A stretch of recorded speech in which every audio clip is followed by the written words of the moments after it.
O fim da inflação e a conquista da estabilidade econômica com a implementação do Plano Real em julho de 1994 é um marco da economia de nosso país que sempre haveremos de comemorar. Ele conseguiu interromper um perverso ciclo inflacionário de décadas e criou as bases fundamentais para o crescimento econômico de longo prazo. O Plano Real foi também primordial para a modernização da economia, o que proporcionou o início de credibilidade externa para o nosso país. Antes do Plano Real, o brasileiro padecia com uma das inflações mais galopantes do mundo. O aumento dos preços de bens e serviços comercializados era assustador, inquietante para todos, especialmente para os pais e mães de família. Resultado disso é que havia cada vez mais zeros nas notas de cruzeiro e menos dinheiro no bolso do cidadão. Nunca é demasiado repetir que entre 1965 e 1994 acumulamos inacreditáveis uma inflação de 1,1 trilhão. Isso mesmo, uma hiperinflação de 16 dígitos. E nesse mesmo período, o país cortou nada menos do que 12 dígitos da moeda nacional. No processo histórico da inflação em nosso país, mais intensamente verificado na metade do século passado, várias foram as causas que levaram à espiral inflacionária. Entre esses, o excesso de gasto público, as crises políticas, a crise internacional do petróleo e o endividamento crescente do país no exterior. Quando as várias tentativas de estabilização no índice dos preços desandaram, a inflação atingiu a patamares superiores a 1000% ao ano. Em decorrência dos preços galopantes, os agentes econômicos os vinculavam aos índices de inflação. Mas todas essas medidas eram inócuas e somente alimentavam ainda mais o preço de tudo. E os salários, por mais que fossem reajustados, não conseguiam acompanhar a escalada dos preços. A cada mês se perdia o poder de compra do cruzeiro, a moeda da época. A desconfiança em nossa economia era enorme. A desarticulação da vida econômica era total. Um dos resultados mais nefastos da inflação é a perda de poder aquisitivo dos salários. Quem mais perde com ela são os mais pobres, apesar dela afetar a vida de todos, dificultando qualquer tipo de planejamento a curto, a médio ou a longo prazo. Todo empreendimento se torna uma aventura, seja individualmente, seja das empresas ou dos governos. O período anterior ao Plano Real foi amargo para a economia das famílias brasileiras e também para o nosso país. O Plano Real conseguiu mudar a trajetória ascendente da escalada dos preços, desativando o sistema de indexação da moeda. Com isso, a saúde de nossa vida econômica pôde ser restabelecida.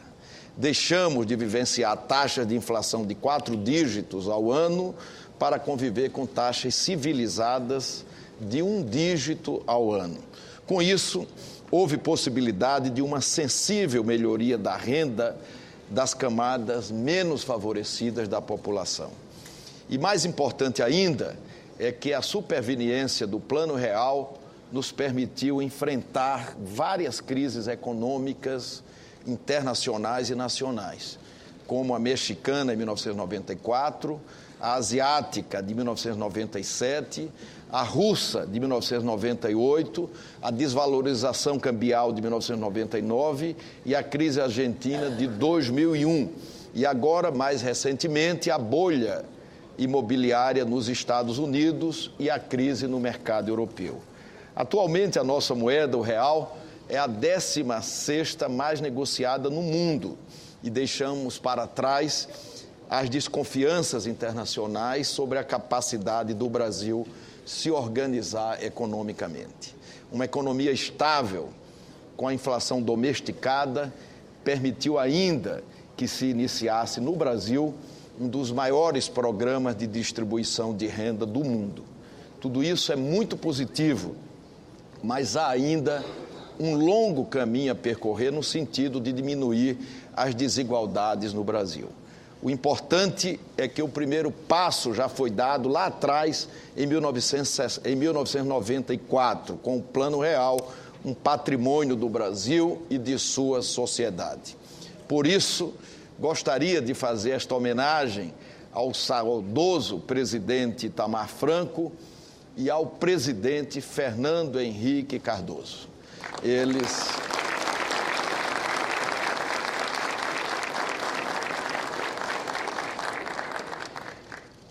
trabalharam com determinação junto com sua equipe, que tinha nomes como Pécio Arida, André Lara Rezende, Gustavo Franco, Pedro Malan, Edmar Baixa, Clóvis Carvalho e Winton Freitas.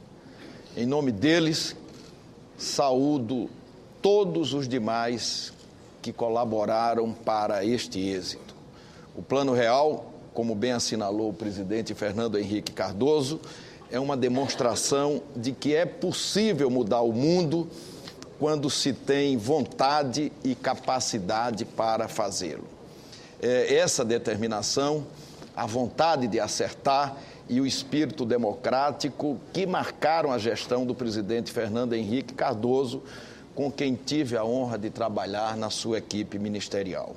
Tenho ainda certeza de que todos nós congressistas, em nome da estabilidade e da prosperidade, teremos serenidade neste ano eleitoral para não abrir as portas da inconsequência fiscal.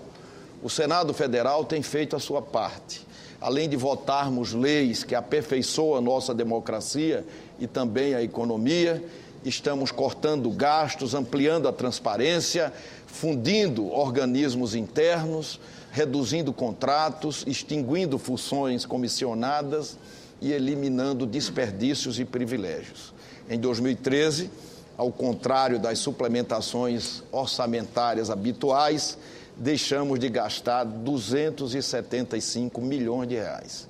Estamos todos aqui, tenho certeza, imbuídos da preservação do legado do Plano Real, que são muitos, especialmente, me permitam destacar, a Lei de Responsabilidade Fiscal, e colaborar para o equilíbrio de nossas contas, para que o Brasil seja cada vez mais o Brasil real e nunca mais seja o Brasil surreal de outrora.